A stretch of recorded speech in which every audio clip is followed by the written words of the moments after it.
دكتور صار له سنة تمرن جسمي مدى يتغير، ومدرب قال ياخذ كورس هرمون أو تستوستيرون ويصير وحش بشهر. مو عادي. اسمعني زين، التستوستيرون الصناعي صدق يكبر العضلة بسرعة، يعني هو يزيد إنتاج البروتين داخل العضلة، بس بالمقابل راح يزيد إنتاج جسمك من التستوستيرون الطبيعي. بالتالي راح يصير يبيك شغلات. أول شغلة نروح للخصية. الخصية راح تحس شنو هو؟ تحس أكو تستوستيرون بالجسم، بالتالي ما راح تنتج تستوستيرون، راح تصغر الخصية، يقل إنتاج النطف، وحتى يصير عندنا مرحلة عقم.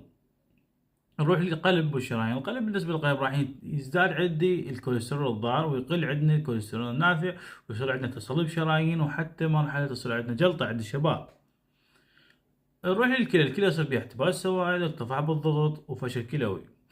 يصير عندنا صرعة مبكرة، تضخم بالبروستات، انه الحالة النفسية تصير عصب وعدواني كلش، وفي حال قطعت هذا الكورس راح يصير عندك اكتئاب شديد. بالتالي وبالنتيجة آخر شيء أنت لا تكبر عضلتك بهرمونات، بالتالي راح تضر جسمك كلش، وتضر صحتك، وتضر يعني شكل شي بجسمك. كبر عضلتك طبيعيا، أكل طبيعي، نوم، تمارين صحية، فضلت راحت. أنت مكبر عضلتك بالهرمونات ليش؟ بالتالي راح تخرب رجولتك على مود كم عضلة على كتفي. شيلك بيها هاي. سلامتكم.